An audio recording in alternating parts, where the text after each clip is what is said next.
Hola, mi nombre es Encarna. Estoy aquí en el canal El Comentario realizado y dirigido por Agustín Sancho Cubero para contar mi historia, una historia que me ha costado 60 años de vida entender, asimilar y sobre todo perdonarme a mí misma por haberla vivido.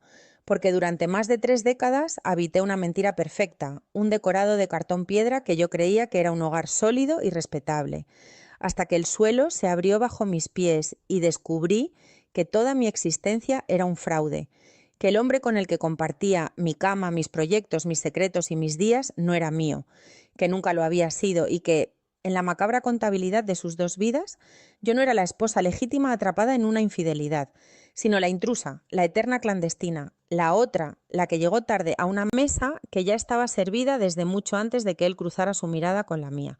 Cumplir 60 años te da una perspectiva extraña de las cosas, te miras al espejo y ya no buscas las arrugas por pura vanidad, sino que buscas en los surcos de la piel los rastros de las decisiones que te trajeron hasta aquí. Y yo miro mi reflejo y veo a una mujer que fue despojada de su propia narrativa, una mujer a la que le robaron la verdad, que es lo único que verdaderamente nos pertenece. Cuando conocí a Julián yo tenía 24 años, era una época diferente, una España que despertaba muchas cosas, pero donde el matrimonio seguía siendo ese puerto seguro al que todas debíamos aspirar para ser consideradas adultas plenas.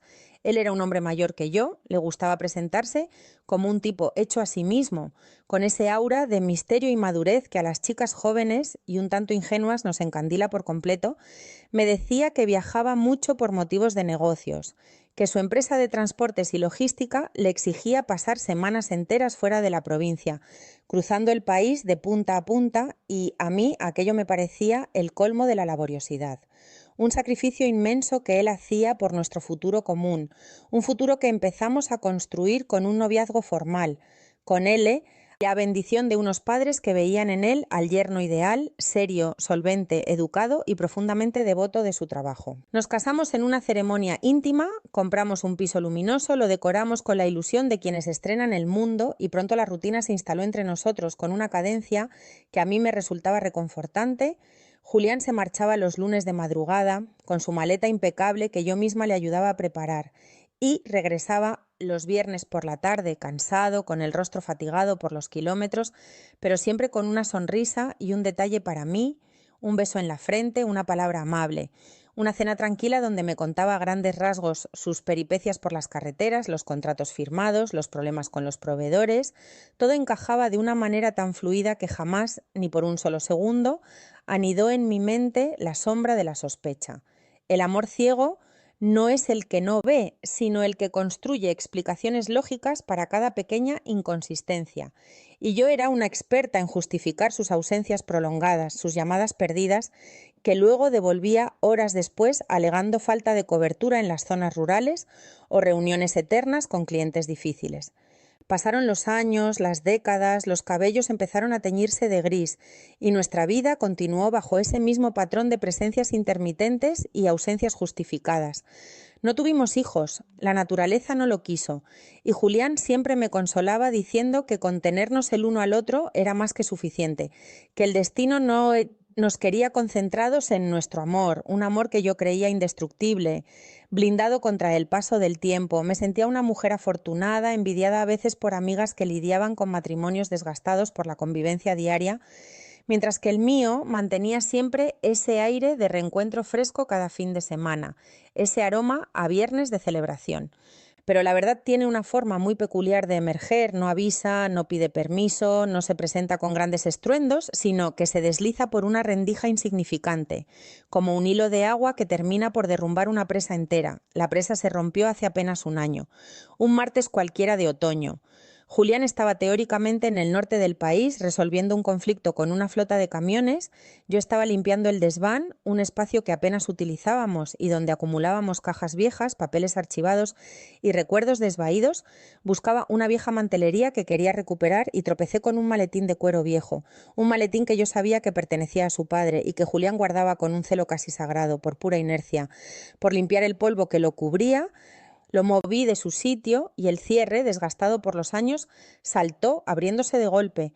Lo que vi dentro no eran herramientas, ni escrituras de la empresa, ni recuerdos de su infancia.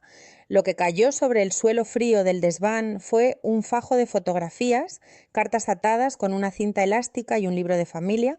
Me agaché a recogerlo con la curiosidad inocente de quien fisga en el pasado ajeno, pensando que vería los nombres de sus padres o de sus abuelos, pero al abrir el documento de tapas azuladas, el nombre que apareció impreso junto al de una mujer que no era yo fue el de Julián. La fecha de la boda era 3 años anterior a la nuestra, 3 años antes de que él me dijera por primera vez que me amaba, 3 años antes de nuestro altar, de nuestras promesas, de nuestra mentira. Mi mente, en un mecanismo de defensa desesperado, intentó crear una explicación. Pensé que se trataba de un error, de un homónimo, de un pasado oculto que él había tenido y que nunca se atrevió a confesarme por miedo a perderón, un divorcio no gestionado o una viudedad dolorosa de la que prefirió no hablar. Devoré las fotografías con las manos temblorosas, el corazón golpeándome las costillas como un animal enjaulado. Y en esas imágenes no había un pasado muerto, había un presente continuo. Vi a Julián sosteniendo en brazos a un bebé. Luego, a ese mismo niño celebrando los 5 años, los 10, los 15. Vi a una niña sonriente, con los mismos ojos de mi marido, abrazada a él en una playa que yo no conocía. Vi fotos recientes, digitales, impresas en papel brillante, donde Julián, con las mismas canas que yo le conocía, con la misma chaqueta que yo le había comprado por su cumpleaños, sonreía al lado de una mujer madura, serena, que sostenía una tarta de aniversario. No era una historia antigua. Era una vida paralela que respiraba al mismo tiempo que la mía. El dolor que se siente en ese instante no es una puñalada, es una anestesia fría que te congela las entrañas, te quedas sin aire, el mundo se silencia y las piezas del rompecabezas de 35 años empiezan a caer y a encajar con una precisión terrorífica, quirúrgica, devastadora. Los viajes de negocios no eran contratos, eran regresos al hogar. Sus semanas fuera no eran sacrificios por nuestra economía, eran los días que le correspondían a su otra familia, a su familia primera, a su familia real, porque al mirar las fechas de nacimiento de los hijos comprendí la magnitud de mi desgracia. El hijo mayor había nacido antes de que yo conociera a Julián. La segunda nació cuando nosotros llevábamos 2 años de casados. Yo no era la esposa engañada a la que le habían buscado una sustituta joven en una cana al aire. Yo era la segunda opción, el segundo frente, la casa de recreo, el refugio de fin de semana, donde él descansaba de las tensiones de su vida oficial. Pasé 3 días encerrada en esa casa que de repente me pareció un museo de la hipocresía, mirando las paredes, los cuadros, las sábanas, sintiendo una náusea profunda que me subía desde el estómago hasta la garganta. No lloré. La traición de tal calibre no te deja lágrimas, te deja seca, te vacía por dentro. Miraba el teléfono y veía sus mensajes cotidianos, esos que me enviaba desde el supuesto hotel en Bilbao o en Zaragoza, mensajes que ahora sabía que escribía desde el sofá de otra casa, mientras sus hijos hacían los deberes o su esposa preparaba la cena. ¿Qué monstruo de la duplicidad hay que ser para sostener esa mirada durante 35 años? ¿Qué capacidad para compartimentar el alma, para besar a una mujer el viernes con los mismos labios que besaron a otra el jueves, para celebrar las Navidades en un calendario desdoblado, inventando guardias de trabajo imaginarias, turnos imposibles que yo creía a pies juntillas? Cuando llegó el viernes y escuché el sonido de su llave en la cerradura, sentí un escalofrío que me recorrió la espina dorsal. El hombre que entró por la puerta, con su sonrisa cansada y su maleta de ruedas, ya no era mi marido, era un desconocido, un actor que venía a representar el último acto de una función que se había alargado demasiado. No le grité, no rompí nada. Coloqué el libro de familia, las fotos y las cartas sobre la mesa del comedor, bajo la luz cruda de la lámpara, y me quedé de pie, esperándolo. Su reacción al ver los papeles fue el golpe definitivo que derribó cualquier brizna de esperanza que mi corazón pudiera albergar en un rincón oscuro. No hubo negación, no hubo sorpresas, no hubo lágrimas de arrepentimiento. Su rostro simplemente se transformó, se desinfló la máscara de esposo atento y apareció la frialdad del burócrata que ha sido descubierto en un desfalco. Se sentó, suspiró profundamente y con una tranquilidad que me pareció la mayor de las bajezas, me dijo que ya era hora de que lo supiéramos, que mantener el equilibrio de las dos casas le estaba costando la salud en los últimos años. Me habló de su otra mujer, Carmen, la que se casó con él legítimamente antes de que yo apareciera, la que compartía con él la titularidad de la empresa, la que había criado a sus hijos, la que ante la ley, ante la sociedad y ante la realidad era su esposa. Me confesó: con una crudeza que me heló la sangre, que cuando me conoció le gusté tanto que no quiso renunciar a mí, pero que tampoco podía ni quería divorciarse de Carmen porque eso habría supuesto destruir su patrimonio, su estatus y el bienestar de sus hijos. Así que decidió que podía tenerlo todo, que el mapa de España era lo suficientemente grande para albergar dos mundos incomunicados. Diseñó una logística perfecta, una coreografía de días, kilómetros y mentiras donde yo fui la pieza clave, la víctima propiciatoria que facilitó su juego al no dudar nunca, al ser la esposa sumisa, comprensiva y confiada que siempre esperaba pacientemente su regreso. Saber que has sido la otra durante toda tu juventud, que tus 30, tus 40, tus 50 años han sido el escenario secundario de un hombre que pertenecía a otra parte. Es una humillación que se te clava en los huesos y que no se quita con ninguna ducha. Te das cuenta de que tus recuerdos no son tuyos, de que cuando celebrabas un aniversario estabas celebrando la mitad de una vida, de que tus ausencias dolorosas eran los cumpleaños de sus hijos, las graduaciones, las fiestas familiares de las que tú estabas excluida por decreto divino de su egoísmo. Me sentí sucia, cómplice involuntaria de un dolor que ni siquiera sabía que existía, porque al indagar más, al obligarlo a vaciar el saco de sus miserias, supe que Carmen tampoco sabía nada. Ella creía firmemente en las sucursales de Le, la empresa en nuestra provincia. Creía que su marido pasaba los fines de semana trabajando en la delegación del sur para levantar el negocio familiar. Las dos fuimos estafadas, las dos fuimos utilizadas como proveedoras de servicios emocionales y domésticos según el calendario que a él le convenía. El proceso de divorcio, si es que se puede llamar así, a la disolución de un fantasma, fue un infierno administrativo y psicológico al no tener hijos en común y al estar casados en un régimen que él había manipulado sutilmente desde el principio para proteger sus bienes principales con Carmen. Me vi desamparada, no solo emocionalmente, sino económicamente. Descubrí que el piso donde vivíamos estaba a nombre de una sociedad de la que yo no formaba parte, que mis años de dedicación a nuestro hogar, mis cuidados, mis renuncias a emprender proyectos propios por estar siempre disponible para sus retornos, no valían nada ante los tribunales. Me quedé con una mano delante y otra detrás, con 60 años, una maleta con mi ropa y la certeza de que mi vida entera había sido un simulacro, un guión escrito por un psicópata afectivo que nos manejó a su antojo a dos mujeres que habríamos dado la vida por él.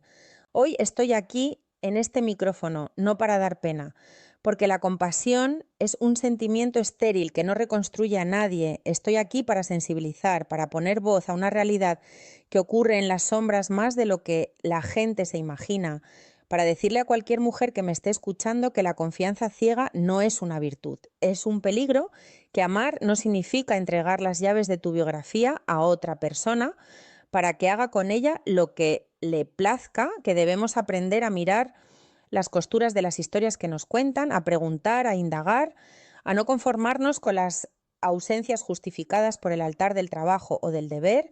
La intuición femenina no es un mito, es una alarma que muchas veces apagamos nosotras mismas por miedo a lo que podemos descubrir si encendemos la luz, y yo preferí mantener la luz apagada porque la oscuridad era cómoda, cálida y me hacía sentir amada.